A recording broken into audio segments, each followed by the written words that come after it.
22 de novembro, memória, Santa Cecília Virgem e Mártir. O culto de Santa Cecília lê-se na liturgia das horas, em honra da qual no século V foi construída em Roma uma basílica. Difundiu-se por causa de sua paixão. Nela, Cecília é exaltada como modelo mais perfeito de mulher cristã, que por amor de Cristo professou a virgindade e sofreu o martírio. Cecília, nobre e rica, ia diariamente assistir à missa celebrada pelo Papa Urbano nas catacumbas da Via Ápia, aguardada por uma multidão de pobres que conheciam a sua generosidade. Cecília, noiva de Valeriano, no dia das núpcias, enquanto os órgãos tocavam, ela cantava em seu coração, somente para o Senhor. Deste trecho da sua paixão, teve origem o patrocínio de Cecília sobre a música sagrada. Depois, quando chegou a noite, a jovem disse a Valeriano: "Nenhuma mão humana pode me tocar, pois sou protegida por um anjo. Se você me respeitar, ele amará você como me ama." O esposo, decepcionado, não teve alternativa. Seguiu o conselho de Cecília.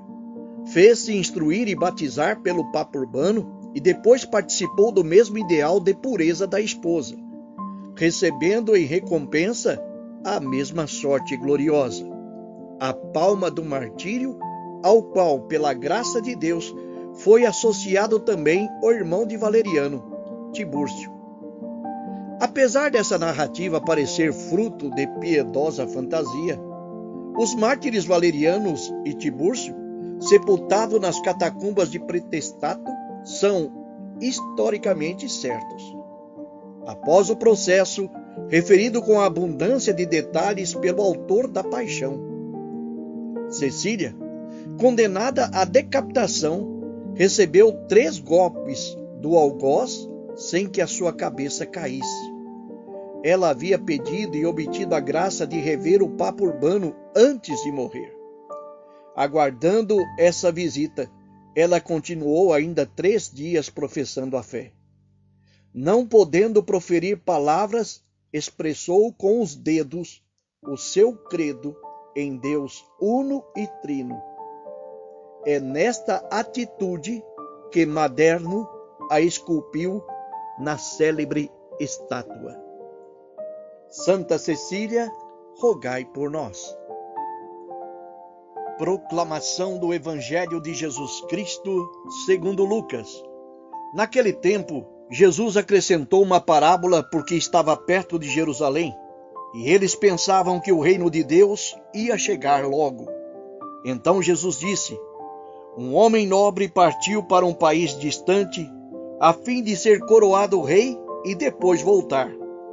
Chamou então um dos seus empregados, entregou 100 moedas de prata a cada um e disse: Procurai negociar até que eu volte. Seus concidadãos, porém, o odiavam e enviaram uma embaixada atrás dele, dizendo: Nós não queremos que esse homem reine sobre nós. Mas o homem foi coroado rei e voltou. Mandou chamar os empregados aos quais havia dado dinheiro, a fim de saber quanto cada um havia lucrado. O primeiro chegou e disse: Senhor, as 100 moedas renderam 10 vezes mais. O homem disse: Muito bem, servo bom. Como foste fiel em coisas pequenas, recebe o governo de 10 cidades. O segundo chegou e disse: Senhor, as 100 moedas renderam 5 vezes mais. O homem disse também a este: Recebe tu também o governo de 5 cidades. Chegou o outro empregado e disse: Senhor, aqui estão as tuas 100 moedas que guardei num lenço, pois eu tinha medo de ti, porque és um homem severo.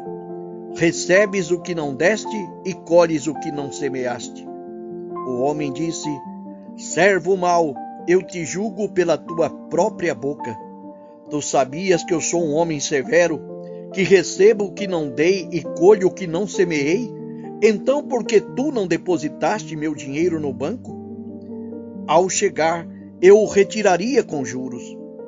Depois disse aos que estavam aí presentes: tirai dele as 100 moedas e dai-as àquele que tem 1000.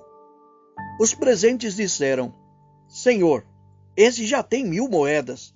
Ele respondeu: eu vos digo, a todo aquele que já possui, será dado mais ainda. Mas aquele que nada tem, será tirado até mesmo o que tem. E quanto a esses inimigos, que não queriam que eu reinasse sobre eles, trazei-os aqui e matai-os na minha frente. Jesus caminhava à frente dos discípulos, subindo para Jerusalém. Palavra da salvação. Caríssimo irmão, caríssima irmã, a perícope de hoje, Lucas capítulo 19, versículos 11 ao 28, nós vemos aqui que esta parábola corresponde à dos 10 talentos, narrada por Mateus, no capítulo 25, 14 e 30, que nós vimos agora, domingo passado, no 33º domingo do tempo comum, ano A. Porém, Lucas a remanejou muito. Insere-a antes da entrada em Jerusalém, portanto, na expectativa do reino de Deus que vai acontecer. É chegada a hora. Jesus aqui, personificado no homem nobre, diz que deve ir antes a uma terra longínqua para receber o poder. É o claro anúncio da paixão. E depois voltar. Eis aqui o anúncio da vinda no fim dos tempos. E neste intervalo, os seus servos, os cristãos, deverão empenhar-se no mundo. Nós não devemos iludir-nos com aquilo que nós somos e nem com aquilo que possuímos, cruzar os braços ou preocupar-nos apenas com defender e conservar os dons recebidos. É por força da aceitação destes dons, e até dos dons mais simples, nasce para cada um dos fiéis o direito e o dever de exercitá-los bem para o bem dos homens, para o crescimento da igreja. E isso deve acontecer sempre inspirados pelo Espírito Santo. Este Espírito Santo que sopra onde quer e, ao mesmo tempo, na comunhão com os irmãos em Cristo Jesus. O interesse de Lucas, nesta passagem, não está, pois, na demora da vinda do Senhor, quando é que ele irá voltar, mas na presença atual do reino e, sobretudo, no que devemos fazer neste período de espera.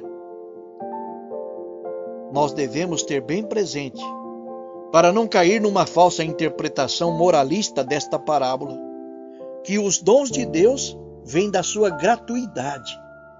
Assim, a atividade do crente, do discípulo, será sempre uma resposta agradecida a Deus por sua generosidade, sem que em nenhum momento ele pretenda acumular méritos.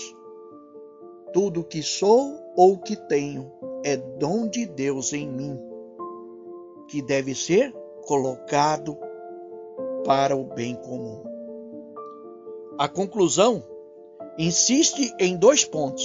Primeiro, o chamado de Deus nos convida a viver o risco da fé. Ele te deu o dom, você deve colocar esse dom a serviço, deve produzir frutos, deve fazer rendê-lo. Aquele que não produz frutos de conversão, este não é digno do reino. Por isso, lhe será tirado até o que ele tem. E os inimigos do rei, estes serão castigados. Eles representam os líderes de Jerusalém, cujo desprezo pelo Jesus firma a sentença de morte de sua cidade. Meu irmão e minha irmã, coloquemos os dons que Deus nos confiou, os talentos, as virtudes, as qualidades, a serviço uns dos outros. É assim que nós prestaremos contas ao Senhor. Não utilize dos seus dons de maneira egoísta, olhando só para o próprio umbigo. Nós crescemos a partir do momento que nos doamos uns aos outros.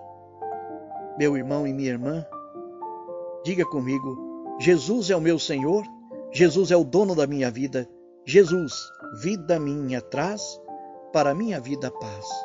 Eu vos abençoo com as bênçãos que vêm de Deus, Pai, Filho e Espírito Santo. Amém.